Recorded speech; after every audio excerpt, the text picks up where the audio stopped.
जी की जय बोले तेजा जी महाराज की, राम साहब पीर की। राजगढ़ के अंदर राष्ट्रीय लोकतांत्रिक पार्टी के पूरे परिवार ने, तमाम पदाधिकारियों ने स्वागत सत्कार किया, बाजार में रोड शो कराया और नौजवानों ने अपने आप बड़ी सभा का आयोजन किया। हृदय से आरएलपी पार्टी का पूरे परिवार का आभार प्रकट करता हूं। बहुत बहुत आपको धन्यवाद।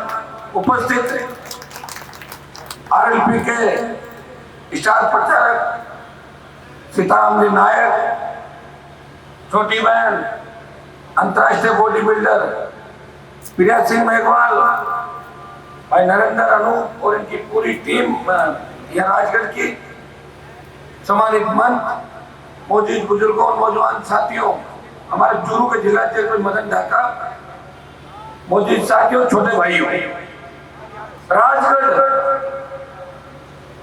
जो अपने आप के अंदर उनकी पहचान रखता है, बहुत मजबूत किसान आंदोलन का नेतृत्व राजगढ़ की धरती ने किया था और आजादी के आंदोलन से पहले और आजादी के आंदोलन के बाद जागीरदारी प्रथा का विरोध भी मजबूती से किया।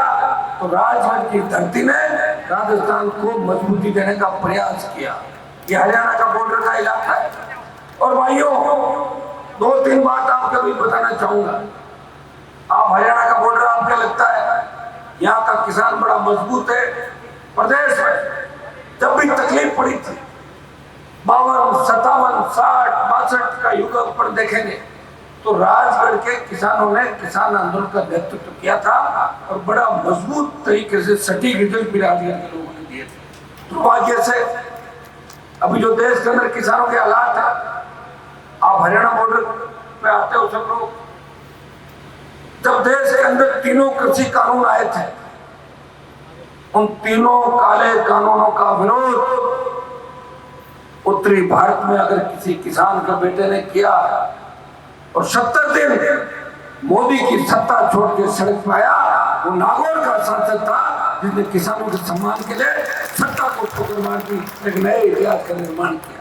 भाइयों, जब सेना को ठेके पे दे दिया, अग्निपथ योजना आई, तब इस देश के अंदर 543 सांसद है, लेकिन झंडे के साथ कोई नेता इन मेरे छोटे भाइयों के सम्मान के लिए, इनके लिए सड़क पर नहीं आया। झंडे के साथ राष्ट्रीय लोकतांत्रिक पार्टी का सांसद हनुमान बेनीवाल अग्निपथ का विरोध करने के लिए लोकसभा ऑल पार्टी मीटिंग और जोधपुर में 2 लाख जवानों की रैली करके प्रधानमंत्री को चेताया, प्रधानमंत्री जी हम आ रहे हैं, हम उन्हीं किसानों के बेटे जिन्होंने आपको तीनों कृषि बिल के मामले में झुकाया था। और उस संघर्ष का परिणाम ये हुआ कि पहले अग्निवीर की जो भर्ती का ऐलान किया तो 25% अग्निवीर को रखने की बात थी, 75% वापस भेजने की बात थी। फिर मोदी सरकार 50% अग्निवीर परमानेंट करने की बात करी और 50 को वापस भेजने की बात करी। मैं विश्वास दिलाता हूँ एक हुक्का नलका दिल्ली की तरफ भरेंगे। और जिस तरह पंजाब ने किसानों का आंदोलन का नेतृत्व किया, राजस्थान का जवान देश के अग्निपथ के खिलाफ आंदोलन का नेतृत्व करेगा, मोदी सरकार को झुकाएंगे। ये मैं इसलिए कह रहा हूं, सेना पैरामिलिट्री फोर्सेज के अंदर जब कोई साधन देता है उसे शहीद का दर्जा नहीं दिया। बहुत बड़ी तकलीफ है। मैं हमेशा लड़ाई लड़ता हूँ। पैरामिलिट्री फोर्स मिलिट्री के अंदर भी कई बार ऐसी स्थिति होती है, सीधा टेलीफोन आता है कि जवान ने दम तोड़ दिया, कारण क्या क्या नहीं, कभी सुसाइड दिखाते थे, कुछ भी करते थे। मुझे लड़ता हुआ देखता मिलिट्री के लिए, पैरामिलिट्री के लिए, पुलिस के जवान जब साधन देते, हम ये भी कहते हैं इनको भी सही का दर्जा मिलना चाहिए। जब ये आतंकवादियों से बदमाशों से मुठभेड़ के अंदर शहीद हो जाते, कौन करेगा आपकी सुनवाई, कौन लड़ेगा? धीरे धीरे कमजोर कर दी सारी व्यवस्था को। जो भी बोलता है उसका मुंह बंद कर देते हैं और अपन भी उस टूट का शिकार हो जाते। मैंने देखा कई लोगों को, जब बेरोजगार थे, जब तकलीफ थी, तो उनको हमारी याद आती, जैसे ही हाथ में अधिकारी बने और डंडा आया और अपने लोगों को डंडा दिखा देते, याद कर दूंगा तेरा ध्यान रख। अरे याद करो किन तकलीफों के दौर से गुजर के यहाँ आए थे। फीस भरने में जेब में पैसे नहीं थे, तब याद नहीं आई तुम लोगों को? भाइयों, मैं इतना ही कहना चाहता, हम सत्ता संकल्प के माध्यम से व्यवस्था बदलना चाहते हैं राजस्थान की। कौन सी व्यवस्था सुन लें आप? थाने तहसील के अंदर अगर गांव का गरीब आदमी जाए, फटी धोती फटी जूती के अंदर कोई व्यक्ति तहसीलदार थानेदार से मिलने जाए, तो तहसीलदार थानेदार बोले बाबा चाय पियोगे, कोल्ड ड्रिंक मंगो, बिराजो आप। ये व्यवस्था मैं राजस्थान के अंदर चाहता हूँ। और राजगढ़ में विशेष रूप से चाहता हूँ, क्योंकि राजगढ़ के अंदर तो आपके सीआई साहब लटक गए थे, पंखे को जान दे दी थी कि नहीं दी थी? क्या कारण थे, क्या कारण नहीं थे, इनके अंदर में नहीं जाना चाहता। लेकिन पुलिस का अधिकारी जो कानून के रखवाले हैं, अगर उनको अपनी जान देनी पड़े तो कैसे रखवाली कौन करेगा? ये राजगढ़ की वही धरती है जहाँ पे किसान आंदोलन का नेतृत्व किया। दुर्भाग्य देखे सारे हार्डकोर अपराधी, सारे क्रिमिनल यही से होकर जाते हैं। बाड़मेर की घूमरा सारा कौन ठीक करेगा? कि हमारा राजगढ़ ऐसा था, एक दूसरे की जान के दुश्मन मर गए। किसान के बेटे छोटे स्वार्थ के लिए किसी के सीने में गोली बरसा देते। शर्म आने की बात है। एक तरफ देश आजादी का 75वां वर्ष अमृत महोत्सव मना रहा है, और एक तरफ राजगढ़ जो हमारा मजबूत इलाका, भाई से भाई को लड़ा दिया, भाई को भाई का खून बहाने के लिए तैयार कर दिया। किसने कर दिया? हमारे नेताओं ने खुद को स्वार्थ सिद्ध करने के लिए बच्चों को तैयार कर दिया और फिर अंदर कुएं के अंदर धकेल दिया और खुद पीछे हट गए और ये कह दिया मेरे पास मत आना, मेरे साथ फोटो आ गई तो मेरी बदनामी हो जाएगी। ये काम यहाँ के नेताओं ने किया, ये काम चूरू के नेताओं ने किया। चूरू के नेता, आपको पता है चूरू के नेता तो एनकाउंटर में भी शामिल थे, जेलों में भी गए थे चूरू के नेता एनकाउंटर। ये चूरू राजगढ़ हमारी सबसे ज्यादा संख्या। दुर्भाग्य है लोग राजगढ़ के नाम से डरते हैं कि राजगढ़ में नहीं जाएंगे साहब 8 बजे बाद पता नहीं क्या अपराध हो जाएगा, क्या क्राइम हो जाएगा। हरियाणा उत्तर प्रदेश से ज्यादा डर लगने लग गया। ये व्यापारी जहाँ मैं सभा कर रहा हूँ उनको पूछो 7 बजे के 12 बंद निकलो दुकान गड़बड़ हो जाएगी। ये किसने दिया भाई? ये सरकारों ने दिया।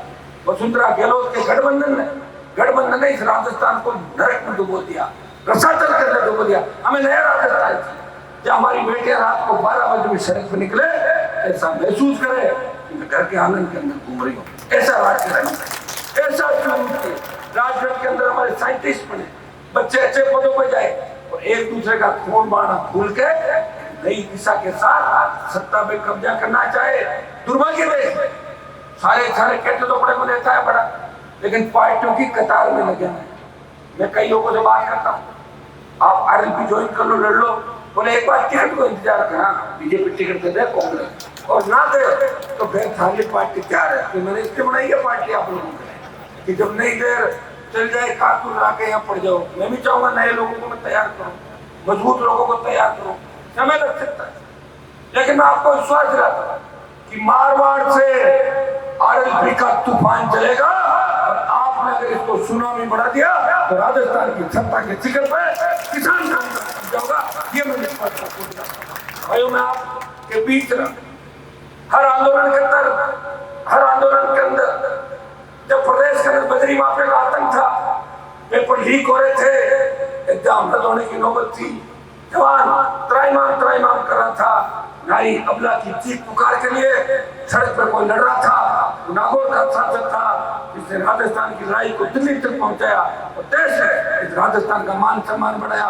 इसके तीनों विधायक राजस्थान को बदलने के लिए रातों दिन एक करके विधानसभा में लड़ते रहे, जिसने हुंकार भरी, ललकार भरी किसान कर्ज माफी का आंदोलन को अगर देश में हवा दी तो नागौर के सांसद ने किसान कर्ज माफी का आंदोलन को देश में हवा दी। मध्य प्रदेश मंदसौर में किसानों ने सीने पे गोलियां खा के सरकार को जगाया। कर्जा माफ जरूर होगा, लेकिन हवा देने का काम हम लोगों ने किया। मैं नहीं कहा कि टोल मुक्त राजस्थान होना चाहिए। ये व्यवस्था जब किसी की मोटरसाइकिल कार कहीं भी खड़ी हो, मजाले को चोरी करके ले जाए, 10 बार सोचेगा चोर के ले जाओ नहीं ले जाओ, तो क्या है? गाड़ियों में लोग रहते आते हैं, दंदन आते हैं, गोलियां बरसा के परिवार को खत्म करके चले जाते हैं। कितने मलाइन बन रहे हैं राजस्थान। मेरे नागौर के अंदर एक थानेदार को मार दिया, अभी तक केस नहीं खुला। बताओ 7-8-10 साल हो गए, जब थानेदार की हत्या के आरोपी नहीं पकड़े जाए तो कौन सा राजस्थान है? एम्बुलेंस में बलात्कार, थाने में बलात्कार, थाने से मुलजिम छुड़ा के ले जाते हैं कि थोड़ी से लेकर दंदन आते हैं। भैया किसने दिया ये छूट? किसने दी छूट? इन सरकारों ने दी। बढ़ा दो आरएलपी की सरकार। एक भी अपराधी घूमता हुआ दिख जाए तो मुझे बता देना, सारे जमीन में समा के देंगे। इसके लिए वोट की ताकत, वोट तो डाल दोगे कांग्रेस बीजेपी को, हम लड़ते रहेंगे, देखते रहेंगे, फिर 5 साल बाद कहोगे अरे वो पुलिस और राजा मान जी देखो देखे क्या, मैं तो आज मैंने बना के लाऊंगा ही सारे, आप भी जाऊंगा विधायक यहाँ से, शुरू में दे दो इस बार 3-4 विधायक मुझे बना के दे दो, के अंदर दे दो, सीकर में मारवाड़ में तो आ ही रहे विधायक जीत गए, मारवाड़ में तो आरएलपी जीत रही है, यहाँ भी जीता दो, लड़ रहा हूँ। हरियाणा में जंग लग गई नेताओं के, यूपी में जंग लग गई, वो काम भी मैं ही कर रहा हूँ देश के अंदर। ये लड़ाई में हनुमान बेनीवाल लड़ रहा है, तो त्याग समर्पण करके कौम के साथ साथ किसानों का सम्मान बढ़ा रहा है। भाइयों, लोग तो मुझे जातिवादी नेता कहते हैं, लेकिन लोग भूल जाते हैं उनकी जातियों को भी तकलीफ होती है, तो हनुमान बेनीवाल इस सड़क पर संघर्ष करता है, उन जातियों को न्याय दिलाता और अपने लोगों को सलाह उन्होंने कई बार काम किया था।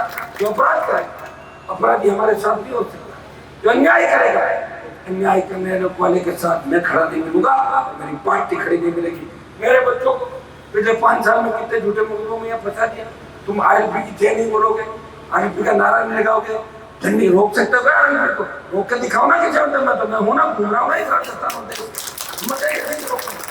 वसुंधरा नहीं रोक पाई, गहलोत की क्या हिम्मत को रोक पाएगा, मैं ही हूँ जिसने वसुंधरा को 7 समंदर पार भेजा और गहलोत के बेटे को हरा के संदेश दिया राजस्थान अब चल चुका है, आने वाला समय धरती पुत्रों का समय, और राजस्थान का किसान जवान देश का नेतृत्व करेगा।